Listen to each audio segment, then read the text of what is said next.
परिस्थितियों में उनकी बाकी चीज़ों की जो एक जिम्मेदारी थी सरकार की, जो होनी चाहिए। इसका लोकसभा में विरोध भी किया था। विरोध में किया है। हमारे राष्ट्रीय अध्यक्ष जी ने लोकसभा में सदन में कहा है कि जिस दिन भी समाजवादियों की सहयोग या समाजवादियों की सरकार होगी केंद्र में, उसी दिन अग्निवीर खत्म। क्या सरकार सुनती नहीं है? नहीं, सरकार तो ये नहीं सुनती, ये सच आपने कहा, किसी मुद्दे पे नहीं सुनती। और मैं समझता हूँ अग्निवीर लाने की आवश्यकता ही नहीं थी। जो पुरानी व्यवस्था चल रही थी, मैं समझता हूँ उससे पूरे देश के जवान, उन जवानों के परिजन और पूरे देश के लोग संतुष्ट थे। उस योजना को बदलने की आवश्यकता नहीं थी।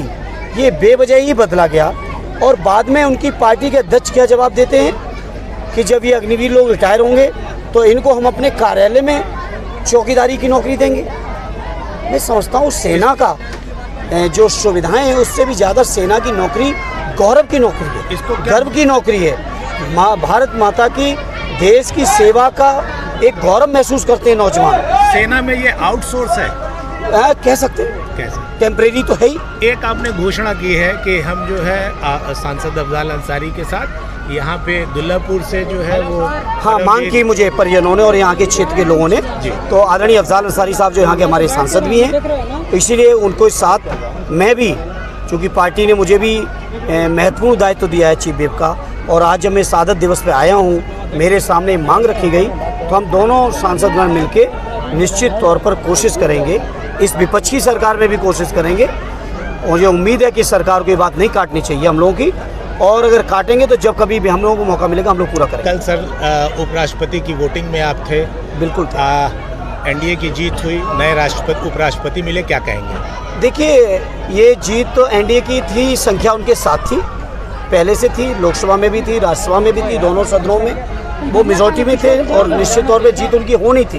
लेकिन सवाल केवल हार जीत का नहीं था। जिस दिन हम लोगों ने, विपक्ष के लोगों ने, हमारे नेताओं ने सुदर्शन रेड्डी साहब को विपक्ष का उम्मीदवार घोषित किया था, उस दिन ही कहा था कि लड़ाई हार जीत की अकेले नहीं है, ये लड़ाई सिद्धांतों की है, ये लड़ाई लोकतंत्र को बचाने की है, ये लड़ाई संविधान को बचाने की जो हम लोग लड़ाई लड़ रहे हैं उसी की एक और कड़ी है। और हुई सर, हम इस मौके पर फख्र के साथ कह सकते हैं विपक्ष ने बहुत मजबूत लड़ाई लड़ी।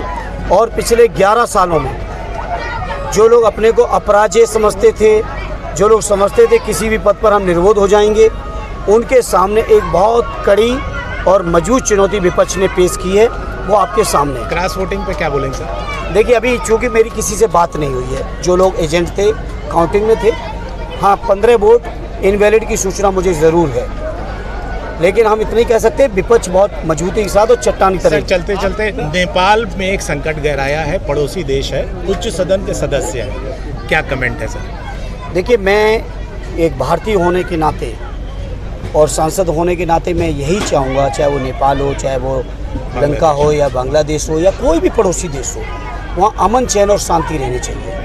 लेकिन उन सरकारों को सोचना चाहिए, वहाँ की स्थानीय सरकारों को, कि आखिर ऐसी परिस्थितियाँ क्यों बनी कि वहाँ की जनता को इस स्तर पर विरोध पर उतरना पड़ा। और नेपाल की तो एक अलग तरह की स्टोरी है, वहाँ के नौजवान निकल पड़े। जैन जी, एक आखिरी सवाल सर, आपके आजमगढ़ क्षेत्र में एक बीजेपी प्रदेश कार्य समिति के सदस्य हैं, वो 350 करोड़ के घोटाले लगा रहे हैं, आप पर भी है, आपके दूसरे सांसद पे 200 विधायकों पर भी लगा रहे हैं, जिला पंचायत। ये बीजेपी की बातों को आप पता नहीं क्यों गंभीरता से ले लेते हो। बीजेपी के लोगों ने 14 का घोषणा पत्र, 17 का, 19 का, 22 का, 24 का, एक भी घोषणा पत्र में कही हुई बात को पूरा किया हो तो आप उनको गंभीरता से जरूर लें। लेकिन ये अनगढ़ बयानबाजी करके मीडिया के बीच एक सुर्खियां बटोरने का प्रयास है, वो कितना भी चाहे कुछ कर लें। हमारे वहाँ के सांसद, विधायक, एमएलसी अगर इतने ईमानदार नहीं होते तो आजमगढ़ की जनता का लगातार विश्वास समाजवादियों में कैसे है?